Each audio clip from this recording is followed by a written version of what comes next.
बच्चों नमस्कार। मैं आज सूरदास जी का भ्रमर गीत लेकर के आया हूँ।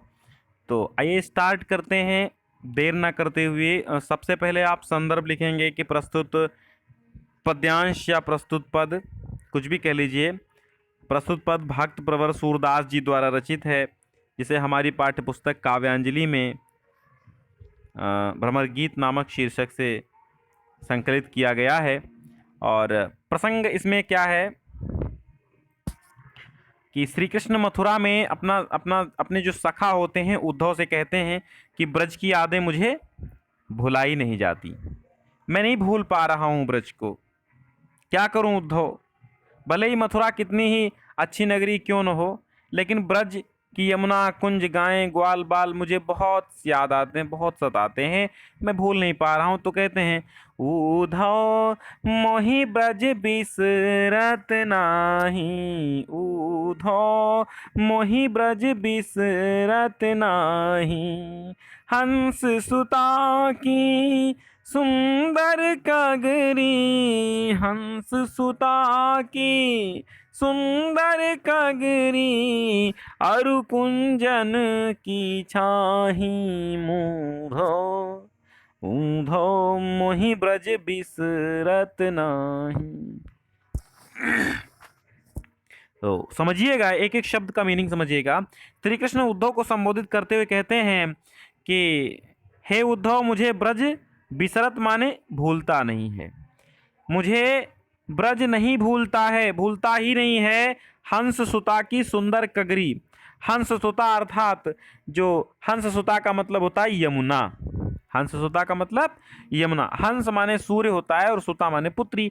तो जो सूर्य की पुत्री होती है उसको हम यमुना कहते हैं। तो कहते हैं हंस सुता की सुंदर कगरी, जो हंस सुता अर्थात यमुना के जो सुंदर कगार हैं। कगरी माने किनारे जो हैं, किनारा जो है। और अरु माने और, कुंजन माने कुंजों की, कुंजों की बगीचों की, बाग बगीचों की जो कुंजों की छाया है, यमुना के कगार हैं और कुंजों की शीतल छाया है, वो मुझे एक क्षण को भी नहीं भूलती। वह सुरभि, सुरभि माने गैया होती हैं, वह सारी गैया, वह बच्छ दोहिनी, और वह बच्छ, बच्छ माने बछड़े, वो गैया, वो बछड़े, वो दोहिनी, दोहिनी अर्थात जिसमें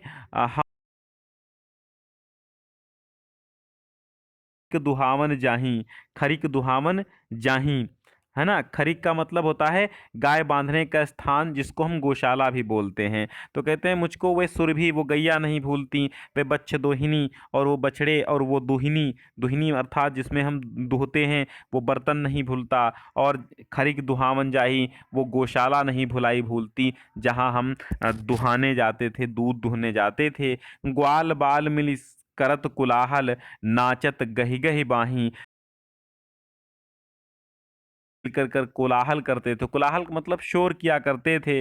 और गही गही माने पकड़ पकड़ करके एक दूसरे की बाहें हम लोग नाचते थे। यह मथुरा कंचन की नगरी, ये मथुरा स्वर्ण नगरी है। मणिमुक्ता मुक्ताफल मुक्ताहल जाही, ये जो मथुरा है ये भले ही स्वर्ण नगरी हो, भले ही कंचन की नगरी हो, भले ही धन धान्य मणियुक्त हो, वैभव से संपूर्ण हो, मणि मुक्तों से, मुक्ताहल मतलब मोतियाँ, जो चाहे मणि मुक्तों से, मोतियों से भरी हुई ये नगरी हो, लेकिन मुझे शोभा नहीं देती। मैं न जाने कितनी लीलाओं को, ठीक है आगे है, जब ही सूरत, सूरत माने याद वा सुख की, जब मुझे याद उस सुख की आती है तो जिय उमगत तन नाही, तो हमारा जो जी है, जब हमें उस ब्रज के सुखों की याद आती है तो हमारा जो शरीर है, मेरा शरीर है, शरीर एवं प्राण वहाँ जाने के लिए बेचैन हो उठते हैं। जिय उमगत तन नाही, और मेरा मेरा ये समझ लो कि मेरा जिय उमगता है। उमगत मतलब आकुल हो उठता है। उमगन, उमगना मतलब क्या होता है, व्याकुल हो उठता है। जब जब भी सूरत याद आती है उस सुख की, ब्रज के उस सुख की जब याद आती है तो मेरा जी, मेरा मेरा जो हृदय है बहुत व्याकुल हो उठता है। और मेरा शरीर समझ लो रह ही नहीं गया है। अनगन भांति करी बहुलीला, अनगन माने अनगिनत, अनगिनत भांति माने अनगिनत प्रकार से हमने बहुत प्रकार से लीलाएं की। जसुदा नंद निबाही, और जसुदा और नंद अर्थात हमने माता यशोदा और नंद बाबा के साथ बहुत सारी लीलाएं की, कितने सुख भोगे, ये मैं कैसे बताऊं। जिसे मतलब ये जो यशोदा और नंद बाबा थे, उन्होंने मेरे साथ बहुत निर्वाह किया, बहुत निर्वाह किया, निपटाया। सूरदास प्रभु रहे मौन होए, यह कही कही पछताई। सूरदास जी कहते हैं कि प्रभु श्री कृष्ण जो हैं वो मौन रह गए, ये बात कह कर के शांत हो गए और वो पश्चाताप करने लगे। बच्चों, अगर आपने इससे पहले के जो विनय और वात्सल्य नहीं देखें तो एक वीडियो हमारा विनय और वात्सल्य का प्लेलिस्ट में पड़ा हुआ है, कक्षा 11 प्लेलिस्ट पड़ी हुई है, आप उसमें अपना कक्षा 11 की समस्त चीज़ें देख सकते हैं। अब देखिएगा, बिनु गोपाल बैरिनि भई कुंजय, बिनु गोपाल बैरिनि भई कुंजय, तब वे लता लगती तन शीतल, तब वे लता लगती तन शीतल, अब भई विषम ज्वाल की पुंजय, बिनु गोपाल बैरिनि भई कुंजय। आप देखिए, इसमें क्या है, संयोग में जो चीज़ें अच्छी लगती हैं वियोग में वही खराब लगती हैं, वही दुखदायक हो जाती हैं। तो इस पद में विरहिणी गोपियों की मनोदशा का चित्रण किया है सूरदास जी ने, और कृष्ण के वियोग में उन्हें कुछ भी अच्छा नहीं लग रहा है, तो गोपियाँ अपनी मनोव्यथा का वर्णन करते हुए कहती हैं। अच्छा, एक चीज़ रह गई है, आपको उसके ऊपर वाला जो हमने पद पढ़ाया है इसकी एक चीज़ बताना भूल गई, ये होता है काव्यगत सौंदर्य विशेष। तो आपको अब तो प्रश्नोत्तर आते हैं ना, आपको प्रश्न मतलब प्रश्नोत्तर आते हैं इस पद्यांशों से, तो खैर मैं बता देता हूँ। इसमें जो है स्मरण अलंकार है, ब्रजभाषा का प्रयोग है और छंद मुक्तक है, ठीक है। तो अब गोपिकाएं कहते हैं कि बिना गोपाल अर्थात बिना श्री कृष्ण के बैरिन माने शत्रु हो गई हैं कुंजे। कुंजे जो हैं अर्थात जो हरी भरी कुंजे हैं, छोटी छोटी बाग बगीचा, उनको कुंजे बोलते हैं। जो कुंजे हैं वो गोपाल श्री कृष्ण के बिना क्या हो गई हैं, शत्रु हो गई हैं, बैरी हो गई हैं। तब वह लता लगत तन शीतल, जब कृष्ण यहाँ थे तो ये सारी लताएं शीतल लगती थीं, शीतल मतलब ठंडी लगती थीं।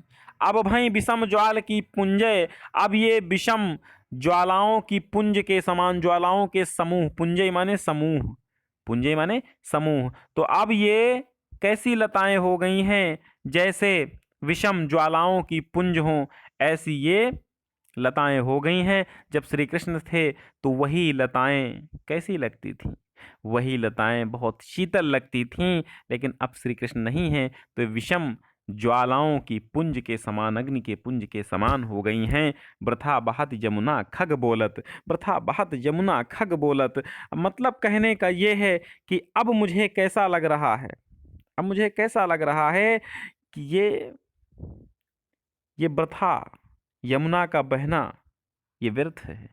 वृथा बहत यमुना खग बोलत, ये जो पक्षियों का कलरव है ये मेरे लिए व्यर्थ हो चुका है, और ये यमुना का जल जो बह रहा है मेरे लिए व्यर्थ है। और वृथा कमल फूलन अलि गुंजे, और ये कमल का फूलना ये भी मुझे व्यर्थ लग रहा है। अलि गुंजे, और भंवरों का जो गुंजार है ये भी हमारे लिए निरर्थक हो गया है, हमें यह भी अच्छा नहीं लगता है, क्योंकि कृष्ण के बिना मुझे कुछ अच्छा नहीं लगता है। पवन पान घनसार सजीवन, दधि सुत किरण भानु भई भुंजे। अब गोपिकाएं कहती हैं पवन, पवन माने वायु, पवन पान, पान माने पानी, घनसार, घनसार का अर्थ क्या होता है, कपूर, सजीवन संजीवनी, दधिसुत, दधिसुत का मतलब क्या होता है, दधिसुत माने होता है चंद्रमा, किरणी, भानु भई भुंजय, भानु माने सूर्य, जो जल कपूर, वायु संजीवनी और चंद्रमा की किरणें सूर्य के समान दाहक बनकर हमें भून रही हैं। भुंजे माने भूंजने वाली मुझे हो गई, मुझे भुनने वाली हो गई हैं, है ना। मतलब वो कहती हैं कि मेरे लिए यमुना का जल ये व्यर्थ बह रहा है, मेरे लिए ये ऐसा प्रतीत होता है कि ये पक्षी व्यर्थ बोल रहे हैं, और ये फूलों कमलों का फूलना व्यर्थ है, और ये भंवरों का गुंजार व्यर्थ है। वायु, पानी, घनसार माने कपूर, घनसार माने कपूर सजीवन अर्थात संजीवनी, दधिसुत माने चंद्रमा की किरण माने किरणें। अब मुझे भानु भानु भई सूर्य के समान प्रतीत, भुंजे मतलब भुनने वाली जलाने वाली प्रतीत हो रही हैं। यह उद्धव कहियो माधव से, हे उद्धव तुम माधव से कह देना, मदन मार किन्हीं हम लुंजय, कि हमने मदन अर्थात कामदेव को मार करके हम सब लोगों ने उसको लुंज बना दिया है, अपंग बना दिया है। ठीक है, हम लोगों ने कामदेव ने मतलब हमें कामदेव ने कसाई की भांति मार कर लुंज पुंज कर दिया है। ठीक है, उत्तर ये निकल रहा है कि मदन मार कीन्ही हम लुंजे मतलब हम लोगों को लुंज कर दिया है, बिल्कुल अपाहज बना दिया है। मदन माने कामदेव ने आपके वियोग में हमें मार कर कैसा बना दिया है, एकदम लुंज एकदम अपाहज बना दिया है। सूरदास प्रभु तुम्हारे दरस को, मग जोवत अखिया भई छुंजय। छुंजय का मतलब जानते हो, छुंजय अखियां भई छुंजय, मग जोवत, छुंजय माने होता है धुंधली होना। ठीक है, सूरदास कहते हैं कि गोपिकाएं कहती हैं कि हे प्रभु तुम्हारे दर्शन के लिए मगजोवत, मगजोवत मतलब रास्ता देखते हुए, रास्ता देखते देखते जो अखियां हैं वो भई छुंजे, हमारी आंखें धुंधली हो गई हैं। एक बार फिर से समझिए, बिन गोपाल बैरिन भाई कुंजे, बिना गोपाल श्री कृष्ण के ये सारी जो कुंजे हैं, ये सारी कुंजे क्या हो गई हैं, बैरी के समान हो गई हैं। पहले वे लताएं हमारे शरीर को शीतल लगती थीं, अब विषम ज्वालाओं की पुंज, पुंज माने समूह, ज्वालाओं के समूह की भांत प्रतीत होती हैं। मेरे लिए वृथा बहत यमुना, व्यर्थ ही ये यमुना बह रही है, खग बोलत, और ये व्यर्थ ही पक्षियों का कलरव मेरे लिए व्यर्थ है, और व्यर्थ कमल फूलन, कमल का फूलना व्यर्थ है, अलिगुंजे और भंवरों का गुंजार भी मेरे लिए निरर्थक है, व्यर्थ है, कोई मतलब नहीं है। पवन माने वायु, पानी, घनसार माने जो कपूर है, वायु, पानी, कपूर, सजीवन, दधिसुत किरण, और ये चंद्रमा की किरणें, ये सब भानु भई, ये सब सूर्य हो गई हैं, और भुंजे ये हम सबको भून रही हैं, जला रही हैं। यह उद्धव कहियो माधव से, हे उद्धव ये जाकर के माधव श्री कृष्ण से कह देना कि मदन मार कीन्ही हम लुंजय, कि मदन ने मार कर, कामदेव ने मार कर हम लोगों को लुंज बना दिया है, अपाहिज बना दिया है। सूरदास कहते हैं कि प्रभु तुम्हारे दरस को मग जोवत अखिया भई छुंजे, कि तुम्हारे दर्शन के लिए रास्ता ढूंढते, रास्ता खोजते, रास्ता देखते हमारी आंखें छुंजे माने धुंधली हो गई हैं।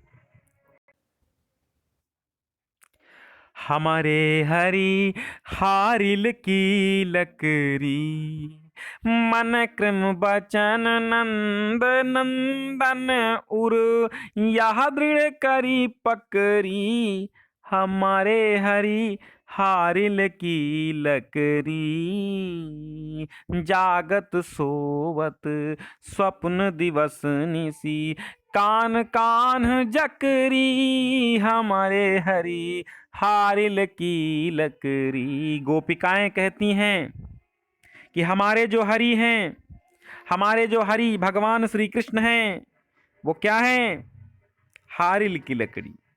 जैसे हारिल पक्षी को लकड़ी प्रिय होती है, वो लकड़ी अपने पैर में दबाए रहता है हारिल पक्षी।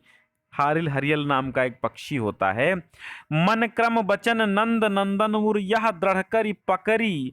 तो वो गोपिकाएं कहती हैं कि श्री कृष्ण तो हमारे लिए हरियल पक्षी की उस लकड़ी के समान है, जिसे वो किसी हालत में नहीं छोड़ता। कृष्ण हमारे एकमात्र सहारे हैं, उन्हें हम कैसे छोड़ सकते हैं, है ना। मन से, वचन से और कर्मों से हमने श्री कृष्ण रूपी इस लकड़ी को पकड़ रखा है। मन क्रम वचन नंद नंदन उर, यह दृढ़ करी पकड़ी। वो कहती हैं गोपिकाएं, क्या कहती हैं कि मन वचन और कर्म के द्वारा, मन वचन और कर्म के द्वारा हमने इस नंद नंदन अर्थात भगवान श्री कृष्ण को अपने हृदय में दृढ़ करके पकड़ करके रखा है, बिल्कुल हारी लकड़ी के समान। जागत सोवत स्वप्न दिवस निसी, जागते सोते स्वप्नों में, दिवस में, निसी रात में, कान कान जकरी, कान कान जकरी, सोते जागते, स्वप्न में, रात में, दिन में, हर समय। कान कान जकरी का मतलब होता कान कान यानी कृष्ण, कृष्ण की रट लगाए हुए हैं। हे उद्धव, सुनत जोग लागत है, ऐसो ज्यों करुई ककरी। हे उद्धव, आप जोग साधना की बातें बताते हैं तो मुझे ऐसा प्रतीत होता है जैसे कड़वी ककड़ी हो। सुतऊ व्याधि हमको लई आए, देखी सुनी न करी। और वो सुतऊ माने वह तो व्याधि, वो रोग हमको ले आए, हमारे लिए लेकर आए, ना तो तुमने उसको देखा है, न सुना है और न किया है।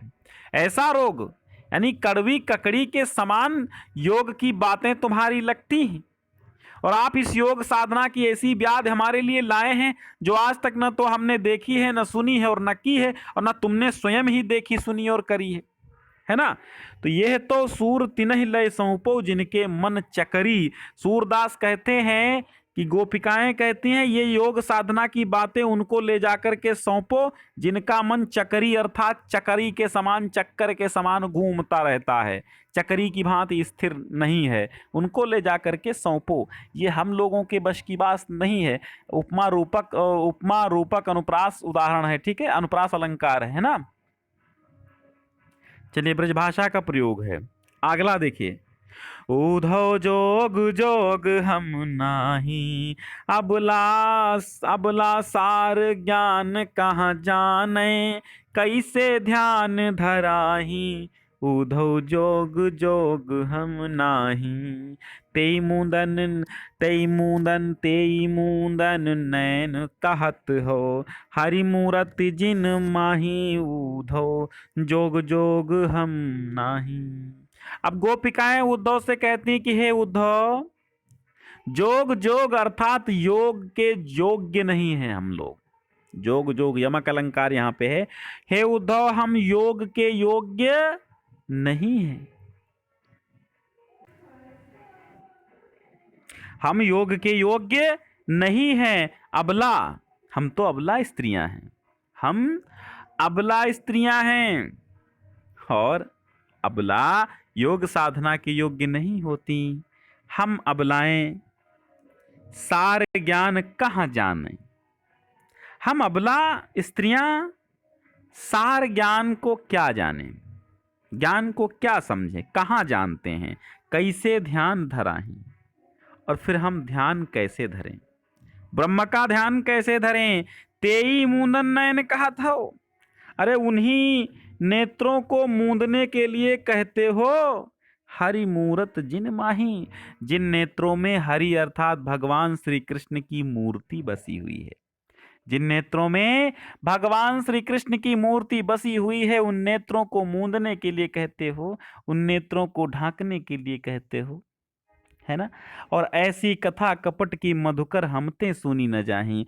हे मधुकर उद्धव, हे भ्रमर उद्धव, ऐसी कथा जो आपने कपट की है, तो ये हमते अर्थात हम लोगों से ये सुनी नहीं जा रही है।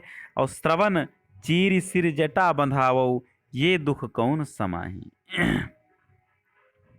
श्रवण चीर, हे उद्धव, हे उद्धव, ये हम लोगों को आप बात मत समझाओ। तुम कहते हो कि योगिनी का रूप धारण कर लो, श्रवण माने कान, है ना।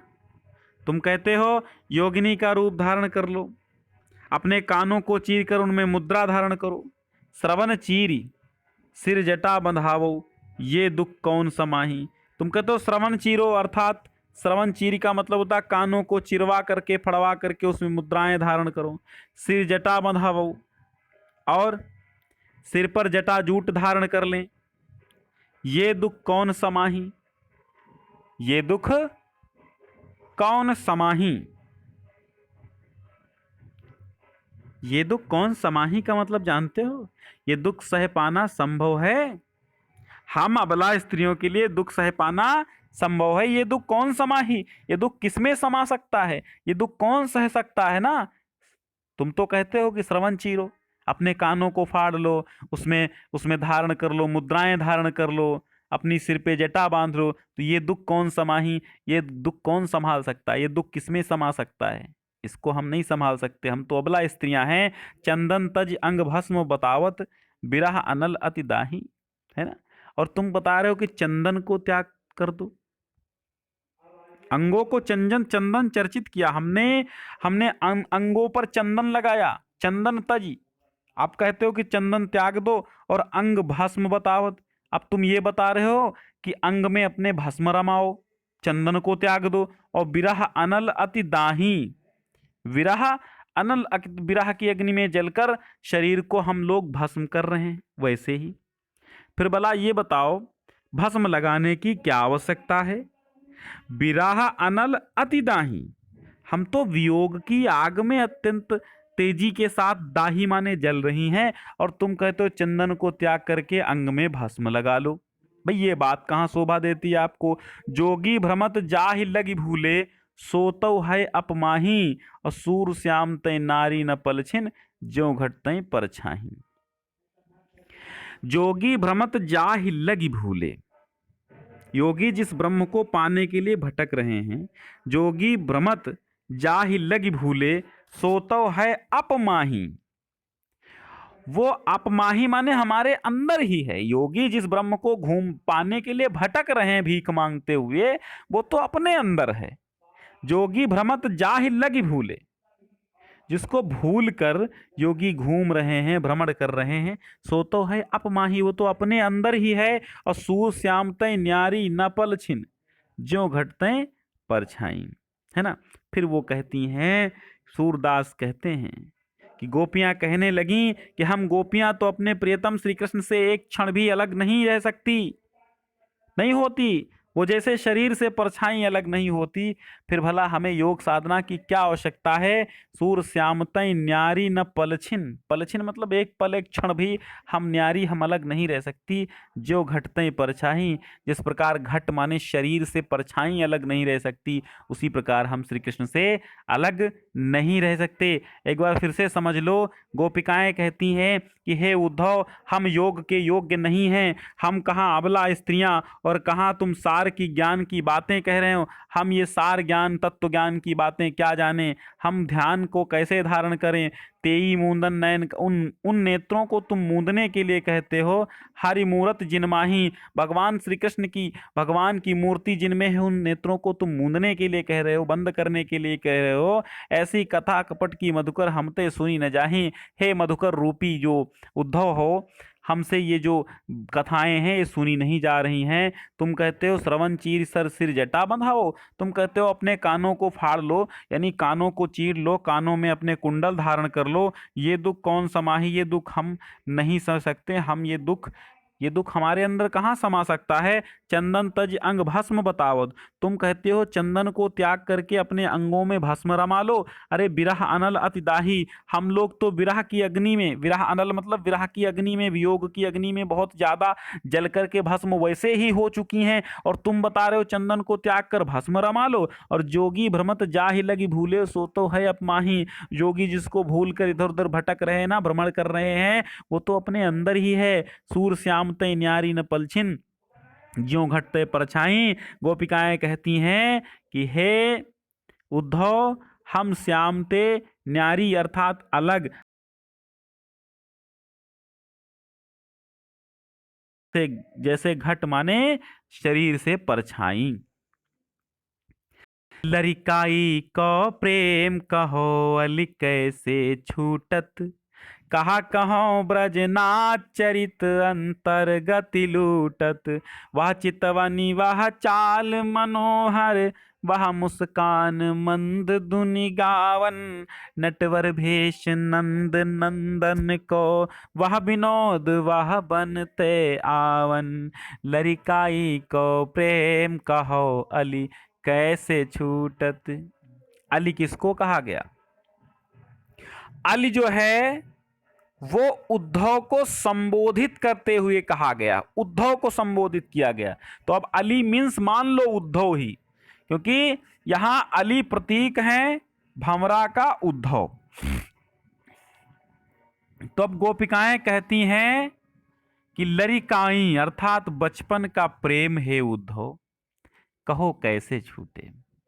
कृष्ण का साथ तो बचपन का रहा है, जिसे भुला पाना बहुत ही कठिन है। हे उद्धव, अब आपसे हम श्री कृष्ण के चरित्र यानी रसपूर्ण क्रीड़ाओं का क्या वर्णन करें। उनकी क्रीड़ाएं तो हमारे मन को सहज रूप में अपनी ओर आकृष्ट करती हैं, है ना। कहा कहूँ ब्रजनाथ चरित्र अंतर्गत लूटत, है ना। अब बताइए हम आपसे ब्रजनाथ की लीलाओं का गान कैसे करें। वो तो अंतर्गत अर्थात हमारे हृदयों को लूटती हैं, वो ऐसी लीलाएं करते थे। वह चितवन वह चाल मनोहर, अरे वह उनकी दृष्टि, चितवन माने दृष्टि, उनका स्मरण आते हम अपनी सुध-बुध खो बैठती हैं। उनकी वो चंचल चितवन माने दृष्टि और मनोहर चाल, वो मन को मोहने वाली मनोहर चाल, वो मुस्कान, वो मुस्कुराहट, मंद धुनि गावन, मंद धुनि गावन, और वो मंद मंद गाने की धुन। मैं कैसे भूल सकती हूँ नटवर भेष नंद नंदन को, वह विनोद वह बनते आमन। वो नटवर नागर का वेश बनाकर चलते थे कृष्ण। कैसे थे, उनका ये नटवर वेश था नंद नंदन को। और विनोदी स्वभाव था ना, बड़ा बड़ा विनोदी स्वभाव था। हास्य का पुट बिखेरते रहते थे। और वह बनते आवन, और वो बन माने जंगल से आना उनका हम कैसे भूल सकते हैं। हम नहीं भूल सकते हैं। हमारी स्मृति में सदैव उनका वन से लौटना, घर की ओर, विनोद वाली स्वभाव, उनका नटवर वेश छाया रहता। मैं नहीं भूल सकती। चरण कमल की सौह करती हो, हम उनके चरण कमल की कसम खाती हैं। सौह का मतलब सौगंध खाती हैं, सौगंध करती हैं। यह संदेश मोहि विषम लागत, जो आप योग साधना का संदेश लेकर के आए हो, ये हमें विष के समान लग रहा है। उद्धव, सूरदास पल मोहि न बिसरति, मोहन मूरत सोवत जागत। सूरदास कहते हैं कि गोपिकाएं कहती हैं कि मुझे एक पल भी मोहनी मूरत सोते और जगते नहीं भुलाई जाती। एक बार फिर से समझ लीजिए कि लरिकाई को प्रेम कहो अली कैसे छूटत है। हे उद्धव, बताइए लरिकाई का प्रेम अर्थात बचपन का प्रेम कहो कैसे छूटे। वो नहीं छूटता ना। कहा कहो ब्रजनाथ चरित्र अंतर्गत लूटत, हम ब्रजनाथ श्री कृष्ण का चरित्र क्या कहें। वो तो हमारे अंतर मन को लूट रहा है। वो हमारे अंतर मन को सदैव जीत चुके हैं, सदैव के लिए। वह चितवन, उनकी वह दृष्टि, वो बंकिम दृष्टि, वो मनोहर चाल, वो मुस्कान, वो मंद धुनी से बांसुरी का बजाना और उनका गीत गाना, और वह नटवर वेश, है ना, वो नटवर वेश बनाना उनका नंद नंदन का, और वह विनोदी प्रकृति उनकी, और वह वन से आगमन मैं कैसे भूल सकती हूँ। चरण कमल की सौह करती हूँ, मैं भगवान श्री कृष्ण के चरणों की कसम खाकर कहती हूँ, यह संदेश मोहे विष सम लागत। ये जो आप योग साधना का संदेश दे रहे हैं, ये मुझे विष के समान लग रहा है। सूरदास पल मोहि न बिसरत, मोहन मूरति सोवत जागत। सूरदास कहते हैं कि गोपिकाएं कहती हैं कि मुझे एक पल भी नहीं बिसरती, नहीं भूलती मोहन की वह मूर्ति सोते और जगते। फिर देखिए, कहत कत परदेसी की बात, कहत कत परदेसी की बात, मंदिर अरध अवधि बधि हम सो, हरि आहार चली जात। ससिरिपु बरस सूर रिपु जुगबर, ससिरिपु बरस सूर रिपु जुगबर, हर रिपु।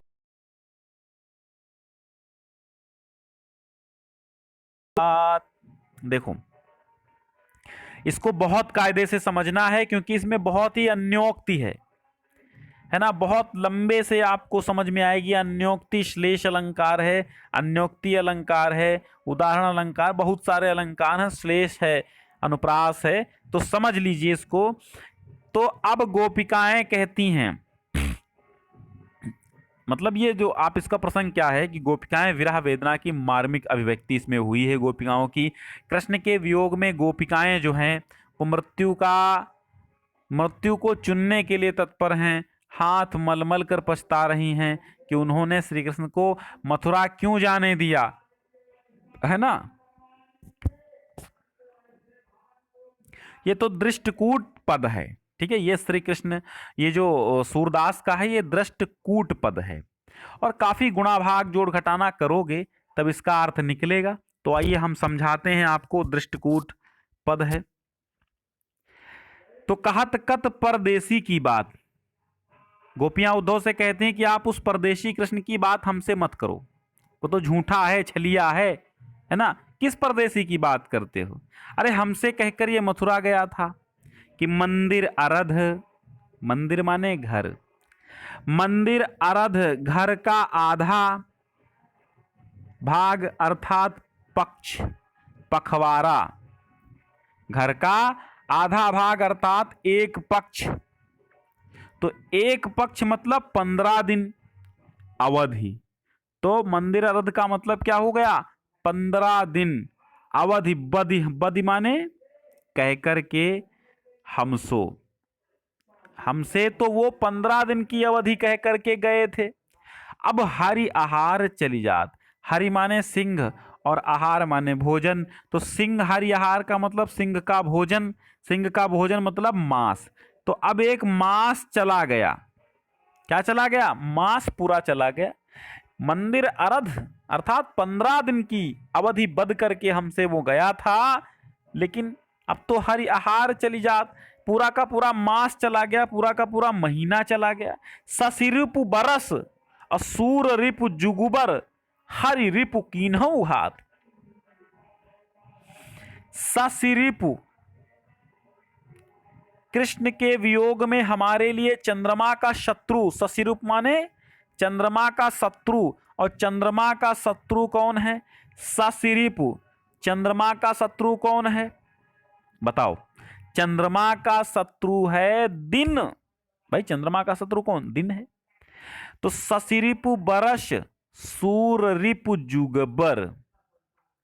ससिरिपु चंद्रमा का शत्रु अर्थात दिन, बरस वर्ष की भांति लंबा हो गया है।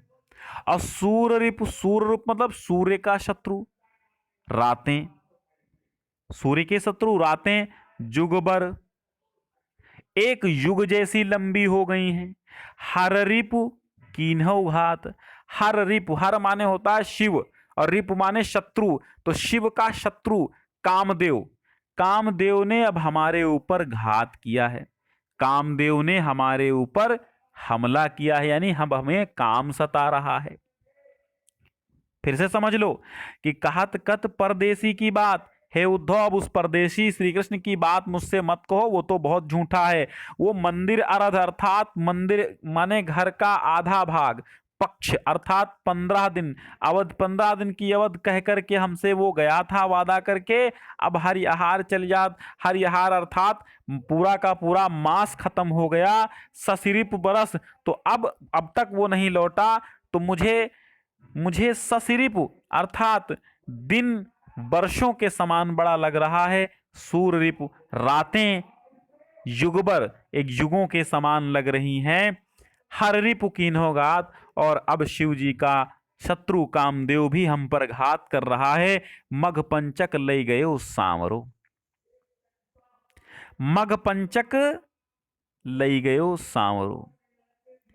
मघ पंचक का मतलब क्या होता है? देखो मघा नक्षत्र से 5वां नक्षत्र अर्थात चित्रा नक्षत्र, मघा नक्षत्र से 5वां नक्षत्र होता है चित्रा नक्षत्र, और चित्रक मतलब चित्त। तो मघ पंचक माने चित्त लई गयो सांवरो। तो मघ पंचक का अर्थ क्या होता है? मघा नक्षत्र से 5वां नक्षत्र होता है चित्रा नक्षत्र, और चित्रा नक्षत्र मतलब चित्र, चित्त माने हृदय। लई गयो सांवरो, मेरा चित्त तो वो सांवरा श्री कृष्ण ले गया। तातें अति अकुलात, उससे हम बहुत अकुला रहे हैं। और नखत वेद ग्रह जोरि अरध करी, सोई बनत अब खात। नखत मतलब नखत क्या होते हैं? नखत माने 27 नक्षत्र। कितने नक्षत्र हैं? 27 नक्षत्र। और वेद कितने हैं? 4 वेद। ग्रह कितने हैं? 9 ग्रह। इनको जोड़ो फिर आधा करो, तो इनको जोड़ो, 9 4 13 7 20 20 40, इनको आधा करो। अर्ध करी, तो इनका आधा करोगे तो क्या बनेगा? 20। तो 20 बनत अब खात, तो 20 बनत मतलब 20 सोई बनत अब खात, तो 20 सोई बनत अब खात, यानी अब मुझे 20 ही खाते बनता है। सूरदास बस भई बिरह के कर मींजय पछतात। सूरदास कहती हैं कि गोपिकाएं कहती हैं कि अब हम विरह के वश में व्याकुल हो रहे हैं, कर मींजे पछतात, और अपने हाथों को मलमल कर पछता रही हैं। फिर से एक बार देखो तीसरी लाइन से कि मघ पंचक अर्थात मघा नक्षत्र से पांचवा नक्षत्र चित्रा नक्षत्र, यानी कि चित्त, हमारा चित्त तो सांवरा ले गया, तातेयत कुलात, इसलिए हम बहुत व्याकुल हो रही हैं। 27 नक्षत्र, 4 वेद और 9 ग्रह जोड़ करके बनता है 40, 40 को आधा करो 20, 20 सोई बनत अब खात। अब हमें तो मतलब पूरा इतना इतना, इतने का अर्थ हो गया है 20, इतनी बात का अर्थ क्या हो गया है 20, और 20 का मतलब यहाँ पर 20 सोई बनत अब खात। अब मुझे 20 ही खाते बनता है, अब मैं जहर ही खा लूं। सूरदास बस भई बिरह के कर मींजे पछतात। सूरदास कहते हैं, गोपिकाएं कहती हैं कि हम तो विरह के वश में हो गई हैं, कर मींजे पछतात, अपने हाथों को मल मल करके पछता रही हैं। आगे गोपिकाएं फिर कहती हैं विरह में व्याकुल होकर के, क्या कहती हैं गोपिकाएं? निश दिन बरसत नैन हमारे, निश दिन बरसत नैन हमारे, सदा रहत बरसारी तू हम पर, जब तैं श्याम सिधारे, निसी दिन बरसत नैन हमारे। गोपिकाएं कहती हैं कि नित्य प्रति रात, निस निस माने होता रात और दिन माने दिन, रात दिन हमारे नेत्रों में वर्षा हो गई है, अर्थात श्री कृष्ण के चले जाने से वियोग में मेरे नेत्र जो हैं वो दिन रात आंसुओं की वर्षा कर रहे हैं। सदा रहत वर्षा ऋतु हम पर, जब ते श्याम सिधारे, सदैव वर्षा ऋतु हमारे ऊपर, जब से श्याम श्री कृष्ण सिधारे हैं, जब से श्याम श्री कृष्ण मथुरा को चले गए हैं, तब से सदैव वर्षा ऋतु हम पर रहती है, क्योंकि हमारे नेत्र हर समय बरसते रहते हैं। दृग अंजन न राहत निशिबासर, निशिबासर मतलब रात दिन, निशि माने रात तो बासर माने दिन, दृग माने नेत्र, अंजन माने काजल, हमारे नेत्रों का काजल दिन रात नहीं रहता है, बह जाता है। कर कपोल भय कारे, तो हमारे नेत्रों का काजल दिन रात बहता रहता है, जिससे कर कपोल भय कारे, हमारे हाथ और हमारे कपोल माने गाल काले हो गए हैं। कंचु की पट सूखत नहीं कबहूं, उर्बिच बहत पनारे, कंचु की पट, कंचु की माने जानते हो क्या होता है? कंचु की माने होता है चोली, जिसको ब्लाउज बोलते हैं। तो कंचु की पट, चोली का वस्त्र जो है वो सूखता नहीं है कभी, और उर माने हृदय, यानी कि सीने पर, सीने के बीच में बहत पनारे, पूरे हमारे हृदय पर पनारे बहते रहते हैं, हृदय के बीच में पनारे बहते रहते हैं, पानी की धारा बहती रहती है। आंसू सलिल सबय भई काया, आंसू सलिल, आंसुओं के जल से संपूर्ण काया सराबोर हो गई। पल न जात रिस टारे, और पल भर भी क्रोध टाले नहीं टलता।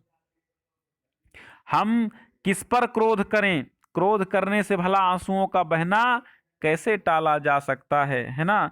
पल न जात रिस टारे, हम क्रोध भी करें रिस भी करें तो पल भर भी नहीं टलता। आंसू सलिल सबय भई काया, आंसुओं के जल से संपूर्ण काया डूब चुकी है, संपूर्ण शरीर सिंचित हो चुका है। हम रिस करें फिर भी पल भर वो नहीं टलता। सूरदास प्रभु यह परे खो, सूरदास प्रभु यह परे खो। सूरदास जी कहते हैं, गोपियां कहती हैं कि अब ये तो क्या कहने लगी, हमें दुख है इस बात का, श्री कृष्ण ने गोकुल एवं गोकुल वासियों को पता नहीं क्यों एकदम विस्मृत कर दिया, क्यों भुला दिया। उन्हें कभी हमारी याद ही नहीं आती जो हमें याद करने चले आए, है ना। तो सूरदास प्रभु यह परेख हो गोकुल काहे बिसारे। सूरदास कहते हैं कि प्रभु यह परेख हो। परेखो मतलब पछतावा है। परेखो माने पछतावा है। हमें तो बस यही पछतावा है कि गोकुल को क्यों भूल गए भगवान श्री कृष्ण।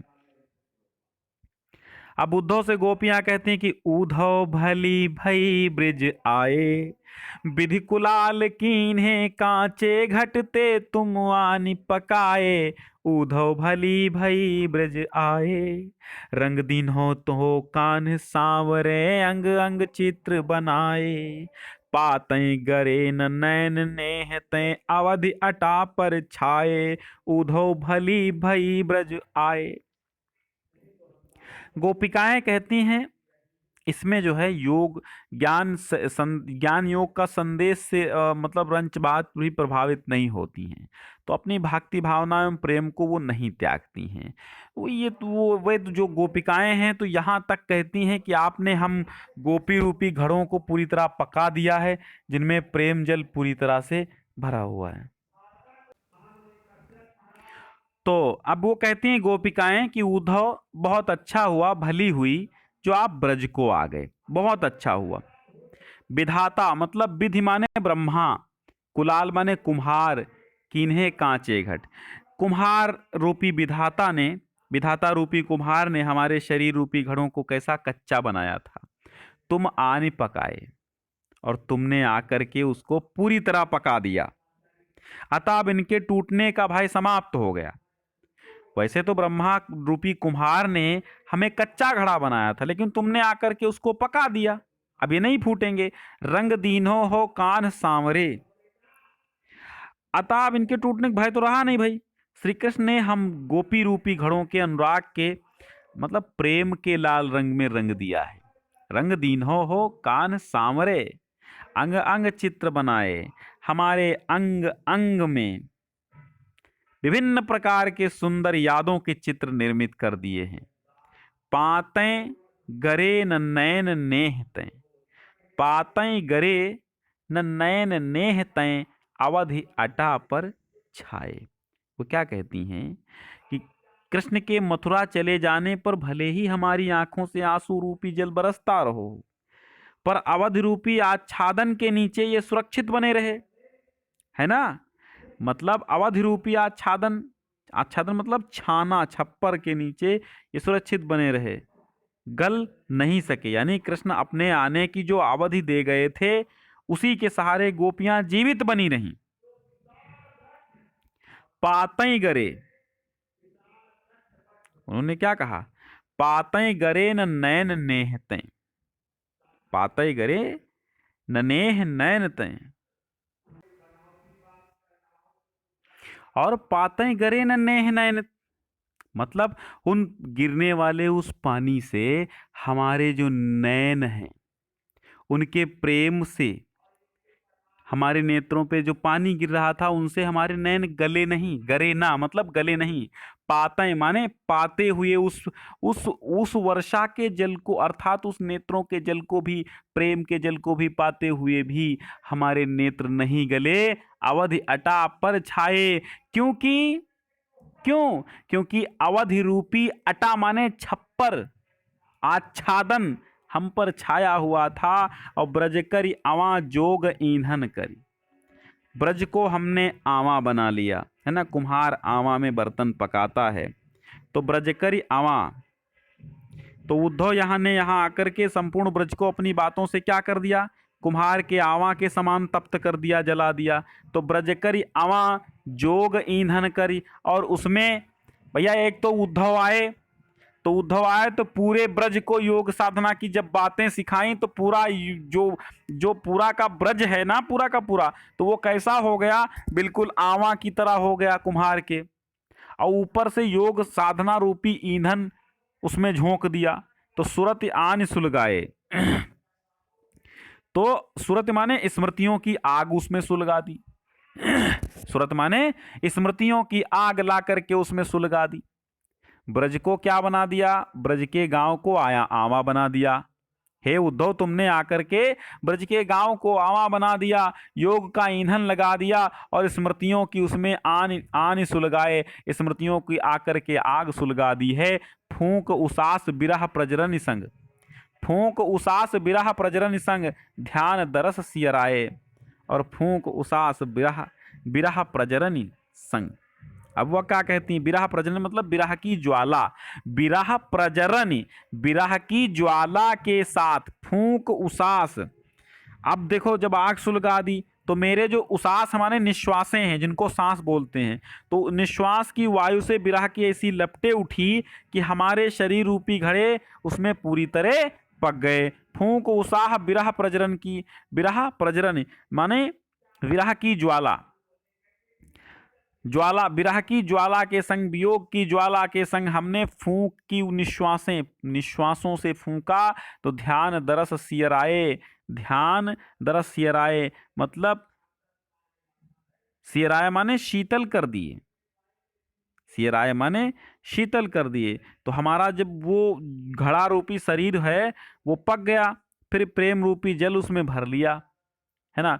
फिर भरे संपूर्ण सकल प्रेम जल, फिर हमने उसमें क्या किया, संपूर्ण, संपूर्ण सकल माने संपूर्ण प्रेम जल उसमें भर लिया। और छुवन न काहू पाए, फिर उसको कोई भी स्पर्श करने नहीं पाया। और राज काज तय गए सूर प्रभु, दास कहते हैं कि जो हमारे प्रभु हैं वो राज कार्य से बाहर गए हैं, ठीक है। और नंद नंदन कर लाए, नंद नंदन कर लाए मतलब श्री कृष्ण के लिए ही हम इसको सुरक्षित, इस शरीर को रखे हुए हैं। वे राज के कार्य के, राज के कार्य से बाहर गए हुए हैं। एक बार फिर से समझ लीजिए, फिर से इसलिए समझिए क्योंकि अभी आपको समझ में नहीं पता है, मुझे पता है आपको कंफ्यूजन इसमें हो रहा है। वो कहती हैं उद्धव बहुत अच्छा किया जो तुमने व्रत चलाए, तुम व्रत चले आए। विधि रूपी कुम्हार ने हम कच्चे घड़ों को बनाया था, ब्रह्मा रूपी कुम्हार ने हम कच्चे घड़ों को बनाया था और तुमने आकर के इनको पका दिया। रंग दीन्हो हो कान सांवरे, और सांवरे कन्हैया ने इसमें विभिन्न प्रकार के रंग दिए और अंग अंग विभिन्न प्रकार के चित्रों को बनाया है। पातें गरे न नयन नेहते, और हमारे जो नयन हैं वो प्रेम से युक्त हैं, और वो उस जल से, नैनों से बहने वाले उनकी यादों के नेत्रों से के पानी से जले नहीं, गले नहीं। क्यों? क्योंकि अवधि अटा पर छाए, अब उनकी जो अवधि है, आने की अवधि की अटारी उस पर छाई हुई थी, उसके कारण, उस अवधि रूपी छप्पर के कारण ये नयन मेरे नहीं गले, उन पर नेत्रों, उन पर जो है यादों का पानी नहीं पड़ा।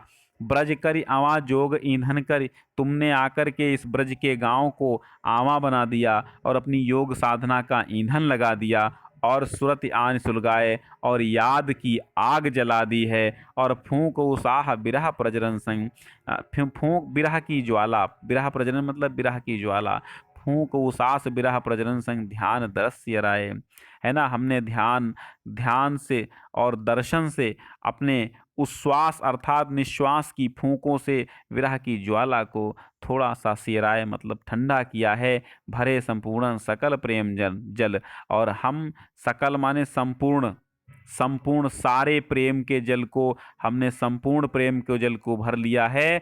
छुअन न काहू पाए, पूरा घड़ा भर लिया है हमने संपूर्ण प्रेम के, कोई भी छूने नहीं पाएगा।